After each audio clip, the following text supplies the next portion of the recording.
얘들 안녕.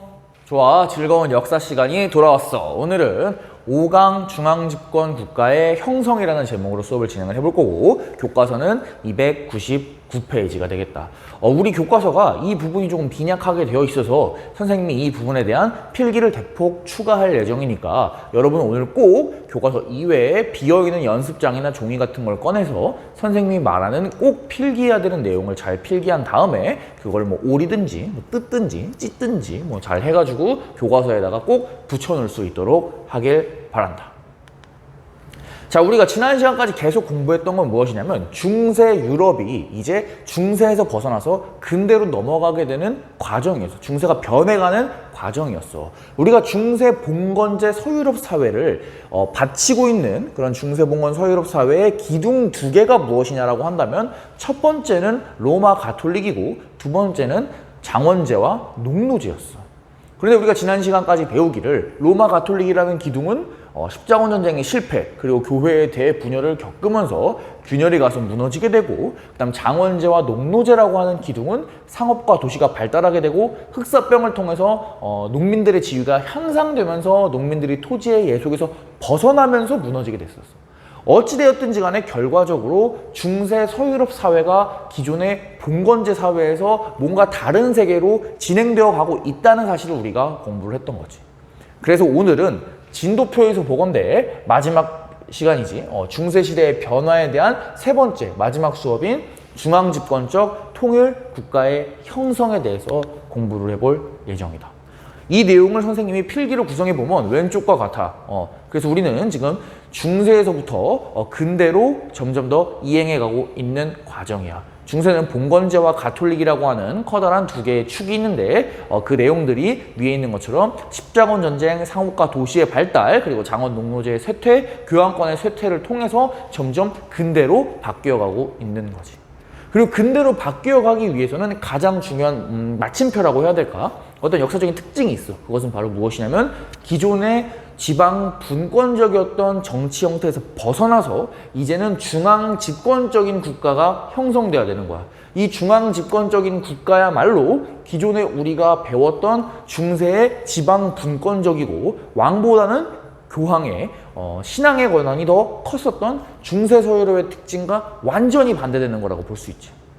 그렇기 때문에 우리는 오늘 중세에서 근대로 이행해가는 과정에서 마지막 마침표라고 할 수 있는 중앙집권 국가의 형성에 대해서 배워볼 거고, 여러분들이 서유럽 했을 때 잘 기억나는 유명한 나라들이 있을 거야. 영국, 프랑스, 에스파냐, 지금의 스페인, 뭐 포르투갈, 독일, 이탈리아 이런 6개의 대표적인 서유럽 국가에서는 어떤 방식으로 중앙집권 국가가 형성되었는지 그거를 배워볼 예정이다.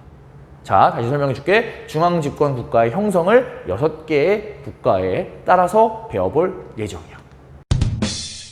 여기 있는 이 표, 이 필기표는 반드시 필기해야 되지만 선생님이 수업 끝날 때 비어있는 내용들을 다 정리하고 나서 적을 수 있는 시간을 줄 테니까 그때 스탑하고 적으면 되고, 지금은 일단 편하게 들을 수 있었으면 좋겠어. 자, 그러면 바로 영국과 프랑스의 중앙집권 국가의 형성으로부터 먼저 들어가 볼게. 오늘 영국, 프랑스, 에스파냐, 포르투갈, 독일, 이탈리아 이렇게 2개씩 묶어서 진행을 할 거다.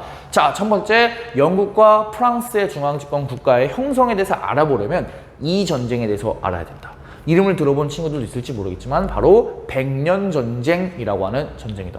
1337년부터 1453년까지 무려 100년 이상의 시간을 들여서 두 국가가 전쟁한 게 백년전쟁이야.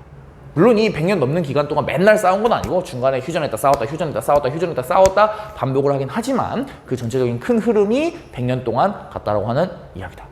그래서 우리는 백년전쟁의 원인과 과정과 결과에 대해서 공부를 하게 되면은 영국과 프랑스는 기존의 봉건사회에서 중앙집권적인 국가로 이렇게 나아갔구나 라고 하는 부분들을 체크할 수 있게 돼. 자, 그럼 지금부터 백년전쟁의 원인에 대해서 한번 알아보도록 하죠.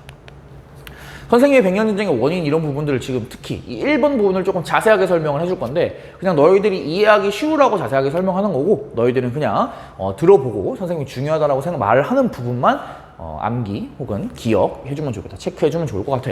자, 먼저 백년전쟁의 원인은 크게 여러 가지가 있는데 그 중에 첫 번째로는 프랑스의 왕위 계승 문제가 있어. 프랑스에서 왕을 물려주는 데 있어서 어떠한 문제가 발생해. 그리고 그 문제가 전쟁을 촉발하게 되는 거다. 지금으로서는 잘 이해가 안 되지. 무슨 얘기를 하려는 거지? 뭐 왕위를 물려주는데 전쟁이 왜 일어나? 뭐 이런 생각을 할 수 있겠지만 자, 설명을 들어보자. 여러분들 필립 4세라는 프랑스 왕을 기억하는 친구들도 있을 거야. 바로 교회에 대분열할 때 배웠던 아비뇽 유수에서 교황 보니파키우스 8세와 대립했었던 인물이 바로 프랑스 왕 필립 4세였지. 이 사람은 매우 왕권을 강화하는 데 성공을 했지만 문제는 뭐냐면 이 사람의 아들이 손자를 한 명도 못 낳아. 무슨 말인고 하니 필립 4세의 아들들이 이제 순서대로 왕을 할 거 아니야? 루이 10세가 처음에 왕을 해. 근데 아들이 금방 죽어. 그러니까 동생이었던 필립 5세가 왕을 해. 근데 또 아들이 없어. 그러고 보니까 샤를 4세, 동생이 이제 왕을 해. 근데 이 샤를 4세도 아들이 없는 거야. 그러니까 결국에 필립 4세의 직계 아들 계통 중에는 손자가 없는 거지. 왕위를 물려줄 손자가. 이해되니 얘들아? 그래서 샤를 4세가 죽고 나서 그 다음에 왕위를 이을 아들이 없게 되는 문제가 발생을 한 거야. 그런데 이 당시에 필립 4세의 딸, 그러니까 샤를 4세의 여동생이었던 이사벨이라고 하는 여자는 아들이 있었어. 그러니까 필립 4세의 직계 손자인 거지. 외손자. 그러면 이 사람이 왕을 하면 되는 거 아닌가요? 생각할 수 있지만 당시 프랑스의 법에서는 아들 쪽 혈통으로만 왕위가 계승이 가능한 거야. 이해되니? 그러니까 필립 4세의 아들이 3명이나 있었는데 셋 다 아들을 못 낳으면서 문제가 발생한 거지. 딸이 낳은 아들이 있었지만 이쪽은 여자 쪽 혈통을 따르니까 왕위 계승해서 밀려나게 되고. 그래서 결국에 프랑스에서는 이 문제를 어떻게 해결하게 되냐면 가계를 거슬러 올라가니까 필립 4세한테 남동생이 있었던 거야. 그 남동생의 아들이 있는데 이 사람을 필립 6세로 왕위에 앉히게 된다. 그러니까 지금 왕 샤를 4세가 죽었잖아. 근데 샤를 4세 근처에 남자 계승자가 없으니까 거슬러 올라가서 아빠의 형제의 아들, 그러니까 사촌 동생한테 왕위를 물려주게 된 거지. 당연히 누가 불만 있을 것 같니 얘들아? 당연히 필립 4세의 딸의 아들이었던 에드워드는 굉장히 불만을 갖게 된다. 그냥 재미로 알아도 이거 막 다 외울 필요 없어, 이 사람 이름들. 근데 이 에드워드가 그냥 일반적인 사람이었으면, 뭐 불만을 가졌으면 그냥 불만을 갖고 끝났을 거야. 근데 문제는 이 에드워드라고 하는 인물이 누구냐면 바로 에드워드 3세 영국의 왕이었어. 이게 어떻게 이런 일이 발생하냐면은 에드워드의 엄마는 아까 말한 것처럼 필립 4세의 딸 이사벨이라고 하는 사람이야. 근데 이 이사벨이라고 하는 사람의 남편이 바로 영국의 에드워드 2세라는 왕이었어. 결국에 에드워드 2세와 프랑스 왕의 여동생인 이사벨이 결혼하면서 나왔던 에드워드 2세는 영국 왕인데 영국 왕이면서 동시에 프랑스의 왕족이었던 거지. 결국 에드워드 3세 영국 왕은 자기가 진정한 프랑스의 왕위 계승자라고 주장하게 나서 결국에 이거는 죽은 왕의 조카가 왕을 할 것이냐 아니면 죽은 왕의 사촌 동생이 왕을 할 것이냐 라는 싸움이 벌어지게 되는 거지. 결국 이 문제를 두고 영국과 프랑스는 서로 날카롭게 대립한다. 프랑스 입장에서는 어떻게 영국 왕이 자기네 왕을 할 수는 없잖아, 그지? 프랑스의 법률에 따라서 남자 쪽 직계를 통해서 왕위를 계승한 거고, 에드워드 3세 입장에서는 자기가 엄마 쪽을 따라서 이제 왕위의 그 혈통을 받았으니까 자기한테 또 계승권이 있다고 주장할 수도 있는 거야. 그래서 그런 싸움으로 점점 붙게 되는 거다. 자, 두 번째 이유로는 영국과 프랑스 사이에 보면은 플랑드르라고 하는 지역이 있어요. 얘들아, 플랑드르. 우리가 지난 시간에 배웠을 때 유럽에서 굉장히 도시별로 상업이 발달하고 도시가 발달한다고 배웠었는데 그 중에 북유럽 쪽에 있는 대표적인 공업 지역이 바로 플랑드르 지역이다. 이 지역은 모직물 공업이 발달해서 굉장히 경제가 활발하고 돈을 많이 벌 수 있는 지역이었어. 결국에 프랑스랑 영국 둘 다 이 플랑드르라고 하는 지역에 대해서 굉장히 욕심을 내고 있었고 이 지역을 누가 차지할 것이냐에 대해서 두 국가가 대립할 수밖에 없었던 거지. 참고로 얘기하자면 이 플랑드르라고 하는 지역은 너희들 플란다스의 개 아니? 너희들은 잘 모르나? 너희들 아마 부모님은 아실 거야. 그 플란다스의 개라고 하는 곳에 배경이 된 곳이기도 해. 좋아. 결국에 이런 두 가지 이유로 영국과 프랑스는 백년 전쟁을 시작하게 된다. 프랑스의 왕위 계승 문제, 두 번째 플랑드르 지역을 누가 차지할 것인가. 자, 백년 전쟁의 과정에 대해서 살펴볼게. 백년 전쟁을 처음 붙었을 때는 영국이 우세하게 전쟁이 진행되게 된다. 영국 같은 경우에는 롱보우라고 하는 아주 큰 장군, 이 활을 갖고 있었는데 선생님 사진을 띄워줄게. 굉장히 크지, 활이. 사람 키보다도 큰 이 활을 이용해서 프랑스군을 공격했다고 해. 프랑스군 같은 경우에는 기사들이 중심으로 돼서 전쟁을 진행을 했었는데 당연히 멀리서 공격하는 롱보우를 맞게 되니까 전쟁에 있어서 어려움을 겪을 수밖에 없었던 거지. 활을 왜 이렇게 크게 만들었냐고?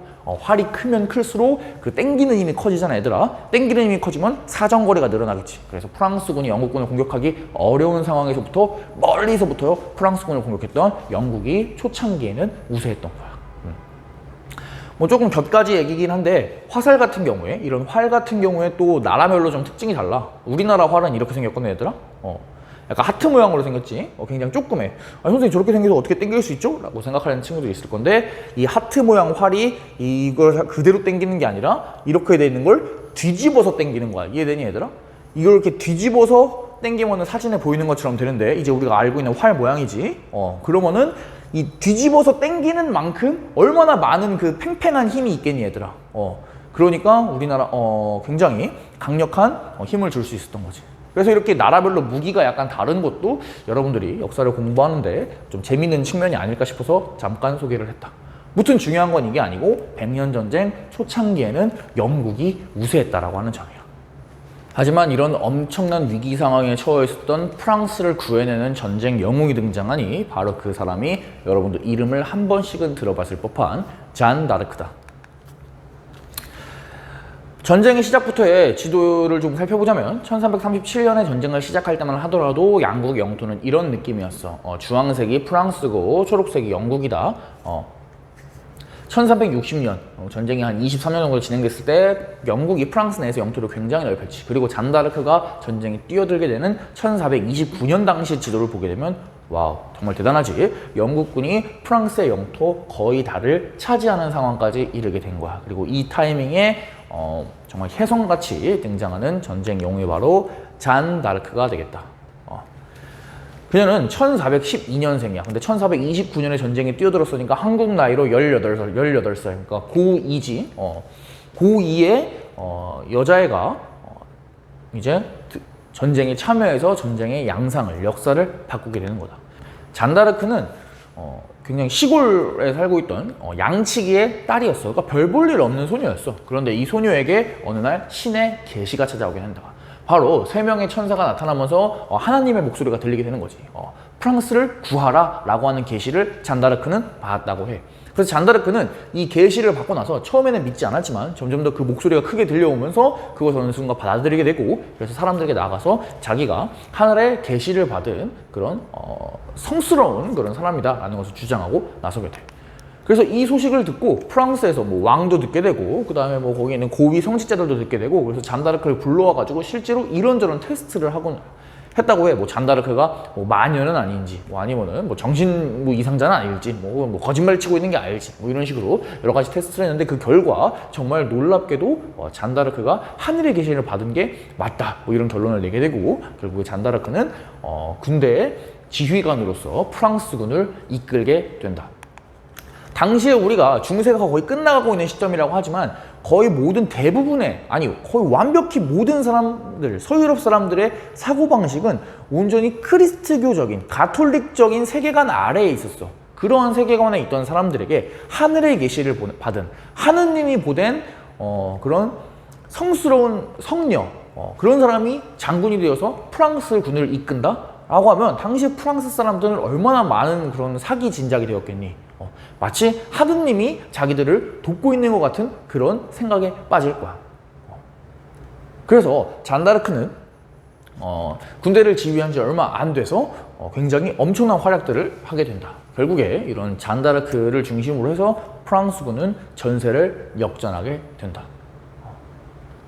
결국에 1453년에 전쟁은 프랑스의 승리로 끝나게 되고, 지도에서 보이는 것과 같이 프랑스는 지금의 영토의 대부분을 확보하는 데 성공한다.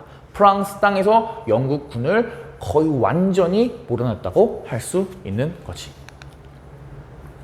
자, 그래서 백년전쟁의 결과에 대해서 알아볼게. 백년전쟁은 첫 번째, 영국과 프랑스의 봉건 영주가 몰락한다. 무슨 말인고 하니, 봉건 영주라고 하는 거는 결국에 지방 분권적으로 자기의 장원을 다스리는 사람들을 얘기하잖아. 약간 왕으로부터 좀 독립적인 위치에 있는. 그런데 이제는 그럴 상황이 아니야. 지금은 영국 대 프랑스라고 하는 거대한 단위끼리 싸우다 보니까 뭐 봉건 영주, 내 장원, 뭐 네 장원, 이거는 뭐 왕의 땅, 뭐 우리 뭐 쌍무적 계약 관계, 이런 거를 생각할 시간이 없는 거지.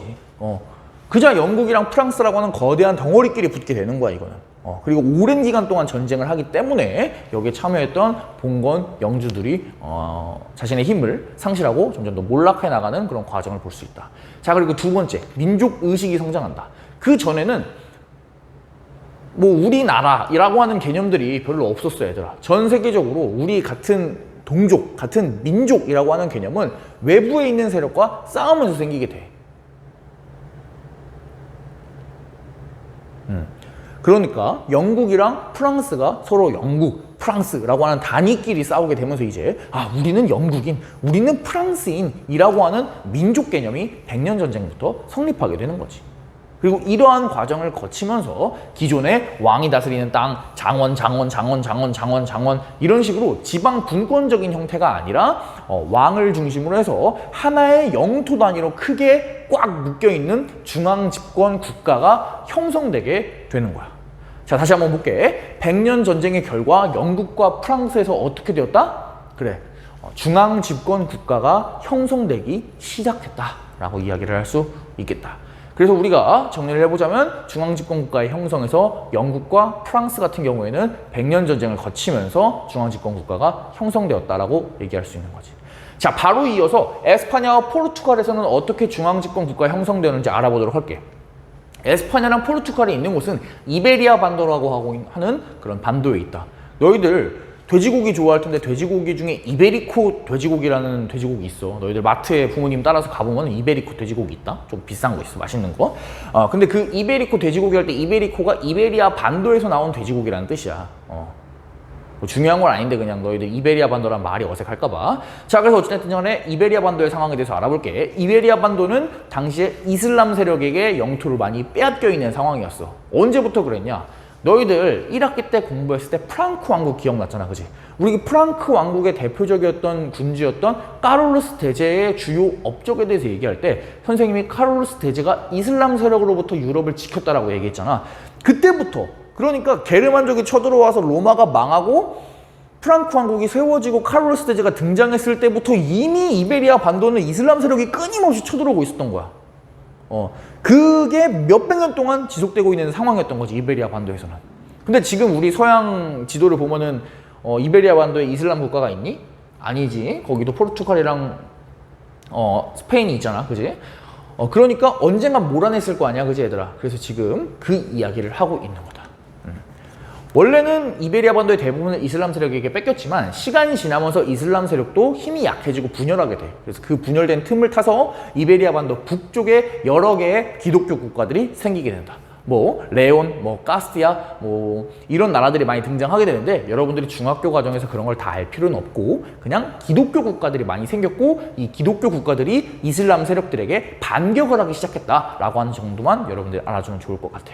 이 반격하는 과정을 우리가 5글자로 뭐라 그러냐? 재정복 운동이라고 얘기한다.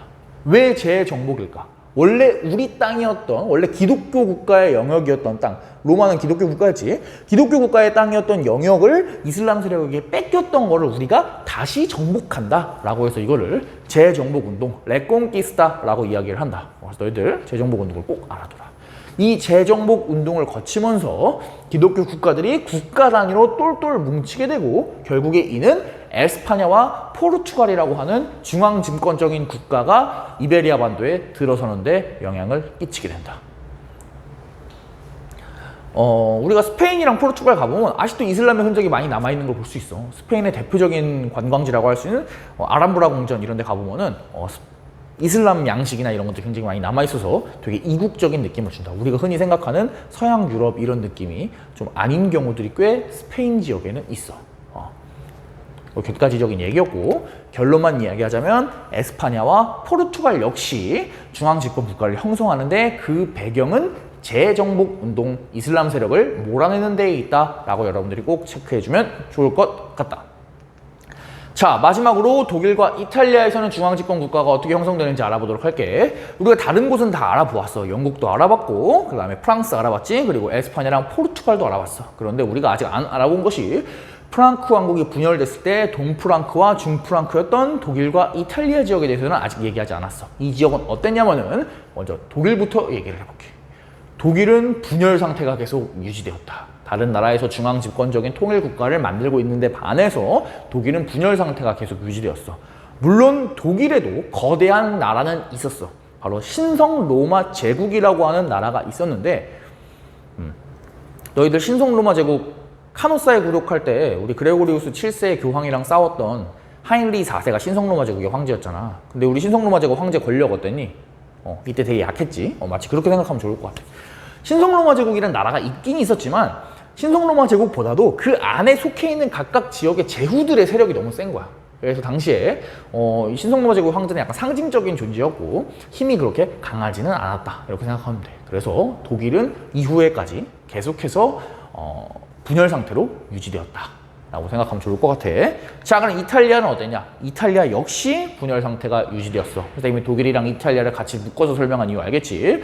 이탈리아에도 뭐 교황이 다스리는 교황령, 그 다음에 뭐 베네치아, 피렌체 이런 유명한 도시국가, 혹은 뭐 나폴리 왕국 이런 다른 나라 이런 것들 굉장히 여러 개의 정치 체제들로 나누어져서 분열되어 있었어. 이탈리아 역시 나중에 가서야 통일이 된다.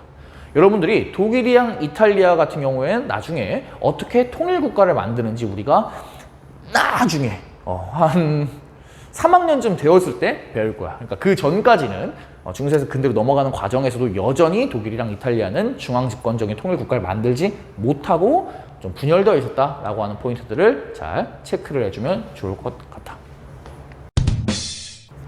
오늘 배웠던 내용을 정리하고 가자면 중앙집권국가의 형성의 핵심 내용을 보자. 자, 백년 전쟁의 원인은 프랑스의 왕위 계승 문제와 영토 다툼. 그냥 이 정도로만 알아두면 돼. 뭐 누구의 아들이고 뭐 딸이 어떻고 뭐 프랑스 법률에 의해서 무슨 에드워드는 안 되고 뭐 필립 6세가 돼서 둘이 뭐 이런 거 몰라도 돼. 그냥 프랑스의 왕위 계승 문제 때문에 영토 다툼 때문에 백년 전쟁이 발생했구나. 초반에는 프랑스가 밀렸지만 프랑스가 나중에 역전하는구나. 왜 누구 때문에? 그래. 소녀였지만 전쟁에 참여했던 성스러운 여성 바로 성녀 잔다르크 때문에 프랑스가 이겼구나. 그 결과 프랑스랑 영국에서 중앙집권 국가가 형성됐구나 정도 알면 돼. 백년 전쟁은 중학교 수준에서 끝이야 이게. 이해되지? 이 정도만 알면 된다. 정말 많이 하는 거야. 자, 그 다음에 재정복 운동이라는 것도 있었어. 이거는 에스파냐랑 포르투갈이 이슬람 세력을 몰아내면서 중앙집권 국가를 형성했던 것이구나 정도 여러분들이 체크하면 되겠다. 독일이랑 이탈리아는 중앙집권 국가를 형성하지 못했구나. 그래서 이 세 가지 포인트 정도 여러분들이 써주면 되겠다. 재정복 운동 밑에 독일이랑 이탈리아는 없는데 독일, 이탈리아는 못했다. 뭐 이 정도로만 적어주면 좋을 것 같아. 그게 오늘 배웠던 중앙집권 국가의 형성 그 핵심 내용이 되겠다. 자, 근데 오늘 수업을 마치기 전에 여러분들이 필기해야 되는 것이 또 하나가 있어. 바로 이 표다. 선생님이 굉장히 열심히 만든 선생님의 그런 정리 노트니까 여러분들이 이거를 반드시 필기를 해서 연습장에다 꼭 적어서 교과서에다가 붙여넣든 끼워넣든지 하길 바래. 이 내용은 너희들 나중에 고등학교 가서도 사용할 수 있을 정도로 선생님이 내용을 촘촘하게 구성을 해놨기 때문에 반드시 한번 필기를 해놓기 바란다. 이 내용은 중세에서 근대로 넘어가는 과정을 필기한 거야. 자, 처음에 중세의 가장 핵심적인 특징이 뭐였니? 바로 봉건제랑 가톨릭이었어. 두 개의 기둥이라 그랬다. 이 봉건제 같은 경우에는 먼저 농노제가 속해 있는 장원제 그리고 쌍무적 계약관계라고 할 수 있는 주종관계로 이루어져 있었지. 그리고 가톨릭 같은 경우에는 교황권이 강하는 걸 의미하는 거야. 우리 카노사의 그룹 같은 거 기억나지? 그런데 이런 봉건제와 가톨릭이라고 하는 두 개의 기둥 위에 서 있었던 중세의 서유럽 사회, 중세 서유럽 봉건 사회가 무너지게 되니 그 과정을 우리는 크게 네 개의 측면으로 바라보았어. 첫 번째는 십자군 전쟁. 십자군 전쟁이 끝나면서 교황의 권한은 낮아지고 기사의 권한도 낮아지고 왕의 권한은 올라가고 상업이 발달했었지. 이런 과정 때문에 변하기 시작했고, 두 번째 상업과 도시의 발달. 도시들이 자치권을 획득하고 화폐 경제가 발달하고 막 길들을 만들고 이러면서 기존의 봉건 시스템에 균열이 가기 시작했어. 자, 세 번째, 장원과 농노제의 쇠퇴. 흑사병 때문에 인구가 급격하게 감소하고 인구가 감소하니까 농민의 지위가 올라가게 되니까 기존에는 농민들이 영주의 땅에 예속되어 있었지만 예속되는 것이 아니라 이제는 단순히 경작한 다음에 화폐로 납부하면 되니까 토지에서 묶여있는 것이 아니라 자유로워지게 되고 결국에 이는 토지에 농민을 묶어놓는다는 장원제 시스템, 농노제 시스템이란 것 자체의 균열을 갖고 오기 때문에 세 번째로 장원과 농노제가 쇠퇴하게 됐다는 걸 확인할 수 있어. 자, 네 번째로는 아비뇽 유수, 필립 4세가 보니파키우스 8세를 감금했던 거지, 얘들아. 그리고 교황청을 프랑스로 옮겨왔던 거잖아. 이제 왕이 교황을 마음대로 움직일 수 있어. 그 다음에 어떻게 됐니, 얘들아? 교황이 한 명이었니? 아니야, 2명, 3명으로 분열되었었어. 그래서 우리가 아비뇽 유수나 교회의 대분열 같은 교황권의 쇠퇴도 확인할 수 있었다.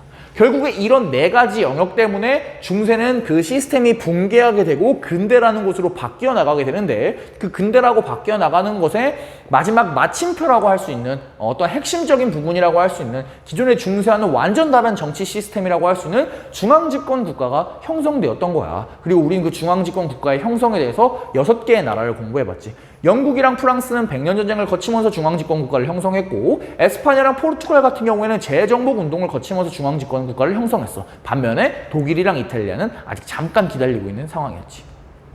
자, 여기까지 공부를 하면 여러분들이 3시간에 걸쳐서 중세에서 근대로 넘어가는 유럽 사회의 변화에 대해서 완벽하게 이해를 한 거야. 자, 그러면은 이 내용들 선생님 말이 빨라가지고 여러분들 아마 다 지금 안에 필기하지 못했을 것 같아. 그런데 한번 이쁘게 천천히 필기하면서 내용을 잘 곱씹어 봤으면 좋겠다. 자, 선생님은 이 다음 시간에 이제 본격적으로 근대로 넘어가는 이제 진짜 그 내용들에 대해서 한번 알아보도록 할게. 자, 정말 수고 많았어. 다음 시간에 만나자. 안녕!